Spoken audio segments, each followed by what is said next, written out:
say that India and China are Asia's two giants, so on and so forth, is a pointless statement, and it's now said so often that it's a genuine geopolitical cliche. However, it does not detract from the fact that it is still a very important relationship.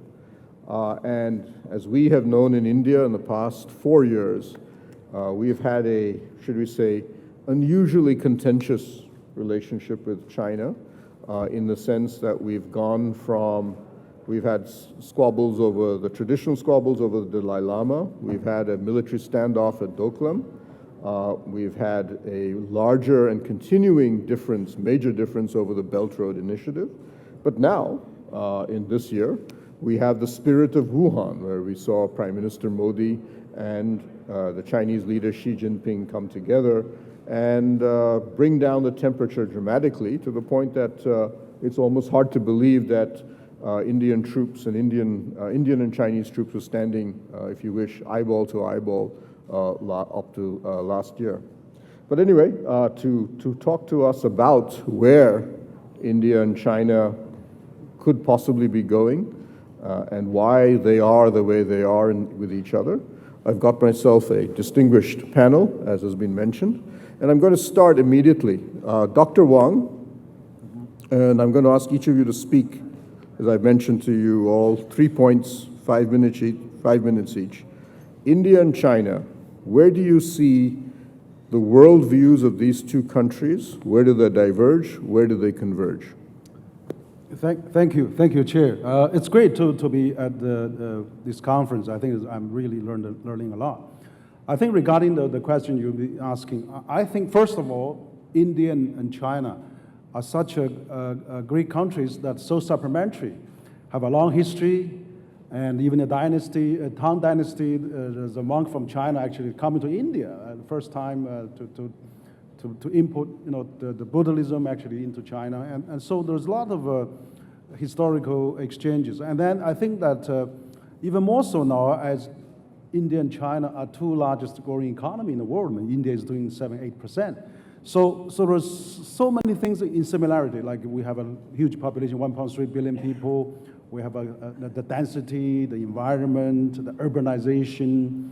Of course, India is much more younger and more dynamic. So there's so many things can be learned. China has actually opened up for the last 4 decades. This year is 40 years anniversary of China opening up, and we have a lot of also learned a lot of experience in terms of infrastructure, in terms of all those issues, construction and building up the economy, managing a big country similar to India, in size. So I think there's a lot of things that can be supplementary to each other for that matter as well. I think more than that, there's the environment, there's education, cultural exchanges.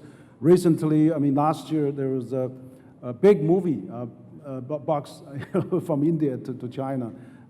It's called Bango. It's a Gango. It's really about wrestling. The parent teaching. It was actually made worldwide box office is about 300 million. China made almost 200 million of that. Mm-hmm. It's huge business, and so I think there's a lot of things that India and China can work together, can really benefit. Now. We have also currently have a trade friction with U.S., so that makes China look more diversified, maybe more, look at huge market potential that India could have. So I think that there's really a lot of things that we can work together. Second, India and China can play a lot of role in the global governance, globalization. Mm-hmm. We all, work for the global multilateral system. I think maybe trade, and we could work together. India was a founding partner of Asian Infrastructure Investment Bank, and also there's a vice president from India actually chairing on that bank, and India is a large recipient of that AIIB. So I think there's a lot of way to work. We can work on the many other multilateral organizations, G20 members, and also WTO, Shanghai Cooperation, particularly the BRICS country. India and China can play a lot of role in working, shaping the future of the BRICS economy. So many things. There that I think we can work together. And finally, I would like to say that India and China actually, we see the world economy actually is shifting the balance because of a rise of India and China. The economy is growing so fast, and then the population is much more younger and productive. So I think that maybe the next 10, 20 years, the Asian century, will emerge, and then the key player would be India and China. So I see 100 reasons, for India and China to get together and really work together, solve the differences. And particularly now, I think China is also trying to be more diversified. I mean, U.S. is pursuing unilateralism, is American first. So other countries can see how we can work together to really cope this deglobalization, which I think that China and India are really two big supporters and partners for that. So there are some differences. There are some, in the past, there's a lot of misunderstanding. I think that we should turn that page over now. We should really looking for the new era. We should really, the two countries should work together and really, find a way to be a partnership, and then maybe even have a free trade agreement of some kind, and really promote. Because there are so many things that Chinese have done well in China and can amplify that. Maybe, combined with the Indian experience and knowledge, and also China market can be more open to Indian companies as well. So I think there's so many things that you cannot talk about that enough about the two largest country in terms of the population in the world, and it's all in Asia. So I'm quite optimistic in the future trend. I think that as the economy grows, as there's more, we look more similarities rather than differences. So I think that China and India really should work together. Okay, well, that's a very rosy picture. So Dr. Cabestan, I'm going to come to you as in the last round, because you're the neutral partner in this round. So Dr. Jaishankar, he spoke about us working together, global governance, fighting deglobalization. How do you see the world when it comes to India and China? Well, I think I see it somewhat differently, and I'll make 3 points. One, the rise of China, I think the implications of the rise of China are still hugely underestimated, and the world is coming to terms with it. So my first point is, let's look at the impact of China on the world. And if you see today, the impact's been very profound. You look at US essentially coming to believe that the trading system is broken mainly because of China.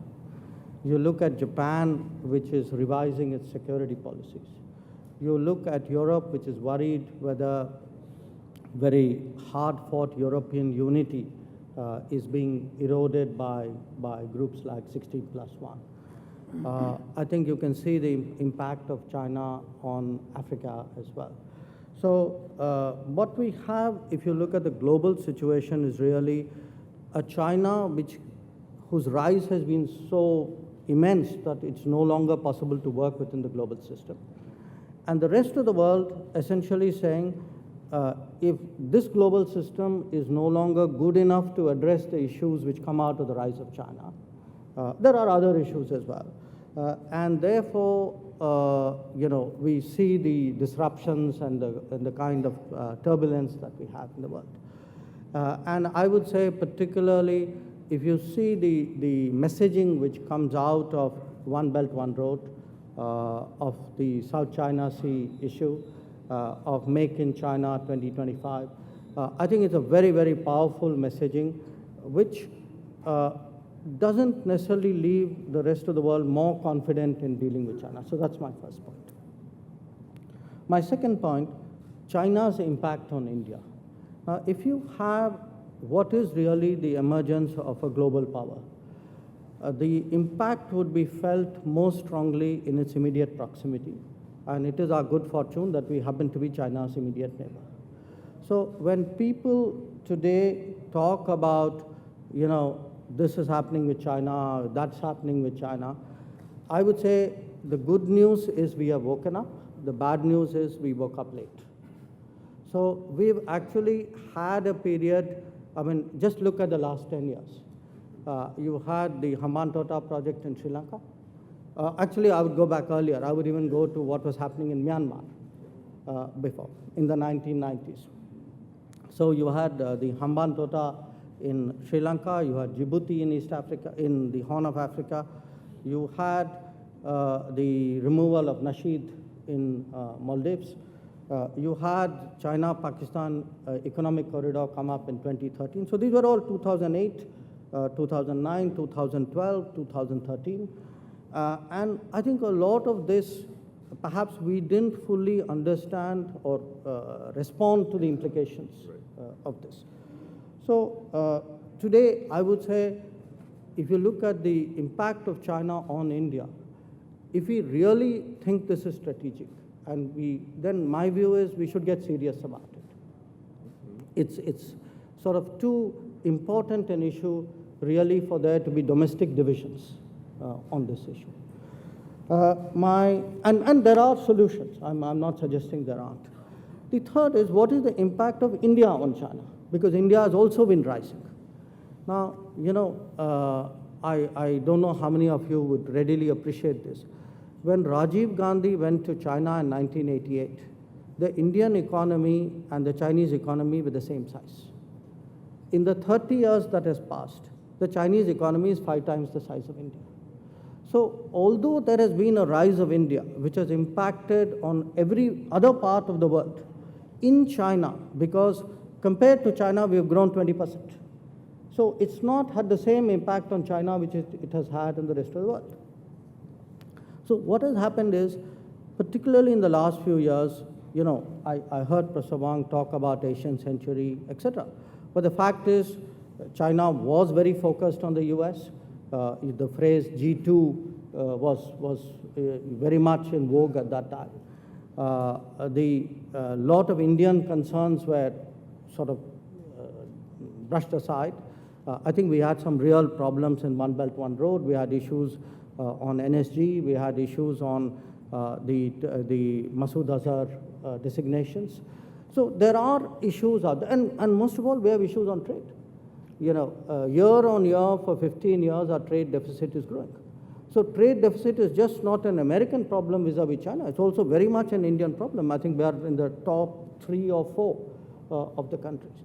Now, having laid this out, my view is actually if you take the 3 parts of this problem, the global dynamics, what China is doing to India and South Asia, where India is in response to China. If you put that together in new circumstances, it is possible if the 2 countries decide that they want to construct a different kind of relationship for that to happen. And I think Wuhan was a first attempt at sort of changing the needle of the relationship in a more positive direction. So I would take that as something which was a very significant effort, at least on both sides. And you know, the concluding note I would say, along with Mr. Wang, I would be cautiously optimistic. But the question is really, having lived in China, having looked at this account, I would like to see it happen on the ground. I wouldn't limit it to nice words. So, Dr. Cabestan, you are a European who's lived in Asia now for over 20 years. Yep. And are based in Hong Kong.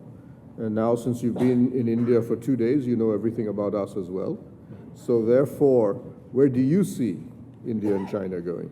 Well, first of all, thank you. Thanks to the Hindustan Times for inviting me, for giving me an occasion to come back to India, a country which I visited for the first time in 1974. Maybe many of you were not born, but it was another India, I can tell you. I would like to make 3 points. First of all, I would like to say a few things about the Indo-China relations. And I would like also to say a few things about the Belt and Road Initiative and what the current state of it and the likely future of it. And then finally, I would like to maybe dwell a bit on the US-China trade war and how does it play out on the Chinese domestic political stage, because I think there are some interesting connections between the two. Now, I think regarding the India-China relationship, this relationship has been growing in the last 20 years. And what I see for the future is a the mixture of cooperation and competition will carry on. At the same time, what I mean by that there will be both more cooperation, more room for cooperation, but also more room for competition, if not confrontation. Cooperation, I mean, it's been mentioned by the other speakers. I would add maybe one area which has not been mentioned is the fight against terrorism, including maybe in Afghanistan, but that's an open issue. Maybe I would like to have maybe the reaction of the other speakers to that.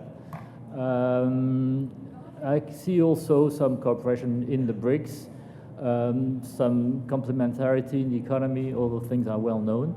But I see also a lot of room for growing competition, particularly in the Indian Ocean. Now, something I'm sure all know is that China has become one of the countries which is the most dependent upon Middle East oil. So China needs to secure its sea lane of communication all the way to the Middle East, but also to Africa, where China does more and more business. So I think in the Indian Ocean, there will be a growing competition between China and India. And what I've seen in the last few years in India, readjusting its own security policy, reaching out other partners, all the way from the US to Japan, but also to my country, to France, with which India has developed some cooperation in the naval area, exchanging facilities and port calls, including in Djibouti, where precisely China has set up a naval base 2 years ago, a year ago. So I see this also this area of competition becoming more serious in the coming years, the Quad being one of the illustrations of it. My second point is about the Belt and Road. I think it's, as you know, it's not a multilateral initiative. It's a Chinese initiative which is aimed at pursuing both economic and geostrategic goals. Now, I know that India has been always pretty critical of the Belt and Road Initiative. Now, what we need to bear in mind is China has been rather successful in reaching out a number of countries and convincing them, signing MOUs, supporting the Belt and Road. I think 130 countries have signed that kind of MOU. But at the same time, you see growing reservations, including in Europe, vis-à-vis the Belt and Road Initiative. So and I think in the future that these initiatives may be adjusted for a number of reasons. One is this debt trap, which has been mentioned, I think, in the media in the last few months a lot. Also, the fact that more countries would like to propose their own initiatives in order to provide infrastructures to a number of developing countries. And I see a number of reactions, not only from the US, but also from the European community, from Germany, and other countries which want to also put together fundings for developing countries in a more transparent way, maybe in a more open way. And so there is some, I would say, some pushback. One of the good thing of the Belt and Road is to have triggered that sort of reaction. Now, the final problem for China is maybe that China has been overstretched, and there's been some debate in China whether we should readdress the Belt and Road Initiative. That brings me to my third point, which is this US-China trade war, and how is it playing out in China. You may have heard that in the middle of the summer, Xi Jinping was under attack by a number of leaders in China and also intellectuals, scholars, for being too rigid vis-à-vis the US and not making any concessions in the trade war. And these attacks were concentrated at the time, actually, Xi Jinping was visiting Africa. And when he came back, he managed to, I think, reassert his position at the top of the leadership. But I think what has come out of that battle is you see a more divided leadership, both on how to deal with the US, but also how to deal with internal domestic economic reforms. On the one hand, you see Xi Jinping and pro-Xi Jinping people being more in favor of the SOEs, the state-owned enterprises, as a pillar of the economy, while you see the Prime Minister, Li Keqiang, being more in favor of boosting private businesses, opening the market more. So you see the connection between the US-China trade war and the domestic political divisions. Now, how is it going to play out? What will be the end game? I don't know. I think that Xi Jinping is still a very strong position. I don't think that Li Keqiang and the reformists are going to prevail. But I think down the road, China may adjust its position and make some concessions to the US. Whether going to lead to some kind of plaza agreement, as you know, an agreement which was signed by Japan and China in the 80s, I doubt it. But I see maybe more flexibility on the part of China, probably after the midterm election in the US. So, Dr. Wang, Yes. what I'm getting a sense here is you gave a very positive picture, but it was in many ways an abstract concept of what could be done. But what I'm hearing here, that on the ground, as Dr. Jaishankar mentioned, we're not seeing all of that necessarily translating into things. So Belt Road Initiative, Indian Ocean rivalry, various other things. On the ground, we're not actually seeing India and China working together all that well. How would you respond to that? Yeah, I think you're right. First of all, I think politically we need to really get the relationship, geared up. I'm very pleased to see President Modi was at the BRICS summit last year in China, and also this year again. I mean, in Wuhan, met President Xi personally. So at a high level, I think there's already some goodwill, quite a bit of there. Second, I think we should really strengthen the people-to-people exchanges. I mean, China every year has about 600,000 students go to the United States, go study abroad. Half of them went to the United States, but how many come to India? So, and also India is a big country, 1.3 billion. How many Indian students going to China? I mean, that's something. So tourism. China has about 100 million people touring around the world every year. So how many come to India? India has so many historical places to see. It's a great country. I think that we really should start of this people-to-people exchange. And also, the narrative should be different. Because right now, we still live in the bad memories we need in the old days, but maybe we should really looking beyond. Just think about, if the two biggest developing country or populous country in the world not work together, we are also neighbors. It's really hard to imagine, who else can work together. It's really sad if we don't do that. So I think the complementary is so big, as Ambassador said. I mean, 20 years ago, I mean, the two countries have the similar GDP. Now China is 4 or 5 times. Yeah. So China has accumulated a lot of capital, like technical transfer. Mm-hmm. India is similar to China. Have a large geography. We can apply this infrastructure, technology, and mobile phone and communication, internet. All those things and real estate. I mean, there's urbanization, how to manage that. So I think for the Chinese companies. A Fortune 500 company, China has 100 of them. I mean, India is the most attractive market. I mean, you got a cheaper land, cheaper labor, and everything. I mean, why not? So I'm really looking forward to that. So I get it.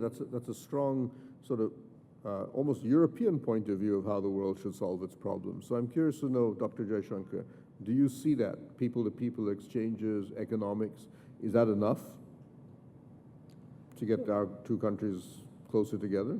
Look, I'd come at it slightly differently. I agree with Professor Wang that we need better relations. And I'll tell you why we need it from a kind of a power perspective.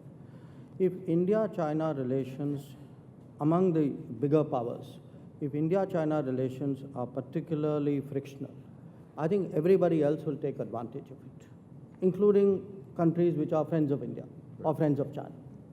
So I do see a great strategic sense in improving the relationship, because today in a much more multipolar world where everybody is playing everybody, it's not in India's interest that our relationship with one big pole of the world is particularly bad. So that argument, I think that was in many ways the argument which really impelled the Wuhan meeting. Right. But having said that, I think we have to, while we can talk about an Asian century and all of that, there is not just an old narrative, there is a contemporary narrative. When today's narrative is Masood Azhar and One Belt, One Road and China-Pakistan Economic Corridor and NSG, etc.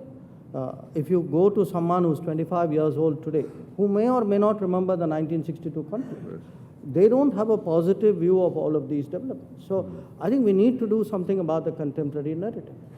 So in my view, the way to advance the relationship is when you have problems, recognize them, deal with them firmly, and when you have an opportunity, reach out and talk to China and work it out. I think the opposite way, which is you wobble when, or you are in denial when there are problems, and then you say, why are we dealing with China? That, to my mind, is exactly the wrong way of dealing with it. So, Dr. Cabestan, do you see, let's put it, I'll ask you a slightly different question. As you've mentioned, domestic Chinese politics now is becoming a little more exciting than it was thought to have been a few years ago, where it was basically just she, and she. And now you're saying that there seems to be a few cracks here and there. Pretending you're Xi Jinping, what do you see the world at present, given what you're getting from the United States, what you're seeing in terms of the Belt Road Initiative, which was your pet project, and where do you see India fitting into this, in Xi's opinion? Okay. If I was Xi, I don't know, but I think what I see, is Xi Jinping trying to limit the number of fronts on which China needs to fight. The big fight now is with the US. So China is inclined to sort of mitigate its tensions with India, with Japan and other players. I think the Modi-Xi Jinping's summit in Wuhan was part of it. Now, how strategic or tactical this move is, I mean, I'm inclined to think it's more tactical than strategic, for the reason I've indicated earlier, that the competition between these two Asian giants will carry on for a number of reasons in the future, in spite of the people-to-people relations and in spite of the business-to-business relations, which are more positive and less confrontational, although there is some competition as well. But if you talk to Indian business people, they're more, they're more ready to cooperate with China, to deal with China, than the security people. If you talk to security people in India, they're very, very critical and very worried about what's China and China activism on the Belt and Road in the Indian Ocean and elsewhere. Now, what's going on between China and Japan is also quite interesting. A few years ago, Abe Shinzo was somewhat of persona non grata in China. Now they're going to meet again, they're going to have a summit, and clearly the intention of Xi Jinping is to limit the number of fronts on which China is engaged and to sort of concentrate on the US. With the US, we see clearly the trade war is not about trade. It's about the competition between two giants, a country which wants to remain the leader in terms of military power, but also technology. So a lot is at stake these days. And we see, I mean, if you've read Vice President Pence's speech yesterday or the day before, you've got a sense of how deep the confrontation may be in the future. So China needs to concentrate on that and manage that more difficult relationship, not only as far as trade is concerned, but also as far as the South China Sea is concerned, Taiwan, the East China Sea, and so on, but the global competition between China and the US. So that's, okay. I think, so let me start turning to, since we're accumulating quite a few questions from the audience. So Dr. Wang, since I think the bulk of the questions are addressed to you, I'll begin. I think 2 points are repeated in the questions that I've gotten here, and they're specifically about China's policies. Number one, why does China continue to oppose, and the only P5 member to continue to publicly say we will not endorse India for permanent seat in the Security Council? One. Second, given that Pakistan on a daily basis kills Indian soldiers, carries out attacks on India, and maintains a large terrorist network that is largely aimed at India, how do Indians handle the fact that Pakistan is probably your closest friend in the world? Well, thank you for the question, but I'm not in the government. So regarding your first question is really difficult to. None of us are now. No, that's right. And because I'm not in the Ministry of Foreign Affairs, so that detail, I'm not your following. personal view, that's fine. I'm not following that details. But I think what also the second question as well, I think there's not enough communications between China and India, basically. I think there should be enough communications. We should reduce the suspicion. We should increase the confidence and trust, which I think now the Indian movies are so popular in China, which is a good example. I think like the movie Dango, sells 200 million box office in China, even more than India. And I saw another movie, Superstar. It was selling only, maybe 10 million in India. It was 50 million in China. So we should have more, people-to-people perceptions and changing the views of each other. We both have a long history. So I think that if we go back to that kind of spirit, all the rest can be relatively easy. So I think those, political issues, I think because of the things that we have, is because I think there's sometimes a lack of trust. And we really need to work on that and really strengthen the people-to-people exchanges and cultural exchanges and also many other areas, economically, politically, so that I think we can have a better relation and a strong partnership. And once they realize, the two largest populous country in the world, highest growth of the economy in the world, if we work together, we can make miracles. Then, all the rest can be really easy. So I see that the film director Amir Khan will be very impressed with the idea he should visit that China. he can resolve all of these problems, or he's at the heart of this. I'll give this to Dr. Cabestan. Do you see the yuan replacing the dollar as the global reserve currency? No. No. Not in Why? my lifetime, if I may say. For two reasons. First of all, because the yuan has gone through a process of internationalization in the last decade or 15 years, but it's not a convertible currency, and it won't become a fully convertible currency in a coming decade or so. The second reason is most trade transactions are still made in dollars. There are a number of swap agreements signed by China with a number of countries, all the way from Argentina to many Asian countries, but that doesn't help the yuan replacing the dollar. So the two basic reasons for me that I don't. Now, as you know, it's part of the currencies of the drawing rights to calculate the value of the drawing rights. But that's very symbolic kind of move rather than anything else. Dr. Wang, do you have a different view on that? Maybe. No, I don't think the yuan will replace U.S. Of course, not in a much longer horizon. I think yuan internationalization still have a long process, but of course it's of course if you have a little diversification is not a bad thing. So I think that it should be probably used as much as it can, but certainly not going to replace U.S. Also, I would just want to add that China-India relation. If there's an Indo-Pacific strategy, if it's aimed at China, then that will really build up the mistrust. So I think things like that we should really handle properly, as I think Ambassador said. That giving China and U.S. both big countries, so how to really get the relationship in balance is also a good challenge. So Dr. Jaishankar, there's an interesting, I think, good IR question here. Okay. China.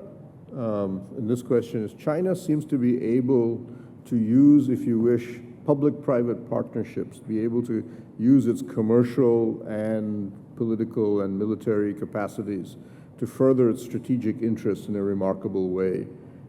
India doesn't seem to have anything close to that capacity. How badly do you think we are off because of that? No, look. We are, this is apples and oranges. The apple cannot become like the orange to succeed. Chinese are Chinese, we are us. Our economies are different. They are not a market economy, we are a market economy. Our companies at the end of it all will look at business from their balance sheet perspective. They're not going to do it because it's part of a grand strategy of the government. So the idea that somehow we can fix a problem by being like the Chinese. I think that's fundamentally a flawed concept. I think we've got to work it the way we are good at. We are good at, we're good at producing sound corporations, that I can testify. We are good at doing projects abroad.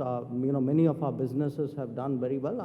I think there's certainly a case for a sort of a more cohesive Indian approach, but it can't be on the lines of what the Chinese do. At the end of the day, if Indian companies are doing projects abroad, those projects have to be viable. Otherwise, they won't do them. Dr. Wang, given, as you've mentioned, the Chinese will be concerned if the U.S. Indo-Pacific policy, if you wish, becomes something that is very clearly aimed at containing China. And as you know, India has endorsed at least their version of an Indo-Pacific concept. Where do you, as a Chinese scholar, feel that would you draw the line in terms of how closely India and the United States can cooperate on the Indo-Pacific before it becomes seen as a problem for China? Well, I think the biggest advantage actually for China and India is really to work together, to really economically, because I think India is taking off now, just like China 10, 20 years ago. So there's enormous opportunities for two countries to work together.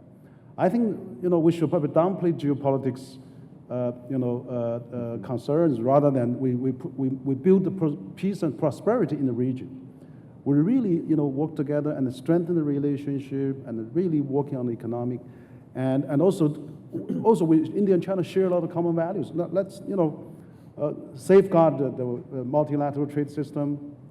Let's do all those things that we can support the globalization process.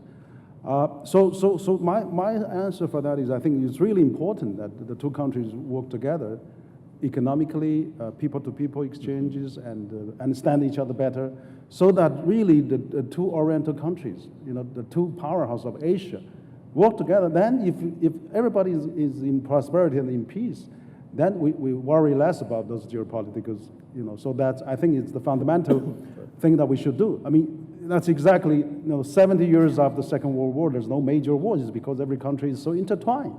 Every country is so interconnected. And we should do that. I mean, China has a lot of things to share. I mean, out of this big country experience, of this density of the population experience, they can't really apply to India. And India also can't apply to China. So I don't see the reason why the two countries needs to really alert on each other so much. We really should look for the brighter future. So Dr. Jaishankar, Dr. Wang makes an interesting argument. He says, let's put aside the geopolitics and just focus on the other stuff. And the geopolitics, if I've understood, will just solve itself. Do you think that's actually possible? Well, look, I think when you say it's not, first of all, the short answer is a no. Okay? I don't think geopolitics can be put aside. I think when you come to issues like Indo-Pacific, the fact is there are two important lessons that India can learn from China. Number one, China used the United States over the last 30 years to grow up in the international order. I think there's a big lesson in this for India. Number two, China was, kept its head low and made steady progress without ruffling too many feathers and making the world insecure. I think there's a lesson in it for us. My sense is today, we have options. We have options in a multipolar world. Now, we can't have another country saying, don't exercise your options because I'm uncomfortable with it. After all, that country exercises all its options. Why don't we say, if someone says, I don't like an Indo-Pacific because it's aimed at China, I don't like a China-Pakistan economic corridor because it's aimed at me. So you can't have, this is a world where everybody is going to play with what they have. And this constraining of options is not a reasonable expectation. So, and my sense is, one, geopolitics will not only be in play, it will be in fuller play. Secondly, if you look at the non-political agenda, you know, it's not like there are no trade problems. I agree with him. I think there are in multilateral trade. For example, all the Western countries have trade distorting practices, agricultural subsidies. We are working very, very closely with China on that. But on the other hand, I would again remind you, we are among the top 3 or 4 countries with a huge trade deficit with China. And it's a trade deficit which has grown. We've got assurance after assurance, year after year from the Chinese, and the numbers keep going up. So, you know, I would suggest to you, do a reality check on the, both on the political side and the non-political side. Well, I think one thing I think all of us do agree, India and China need to communicate a lot more, which is why HT Leadership Summit holds a session on China almost every year. And with that, I think we come to a close. Thank you.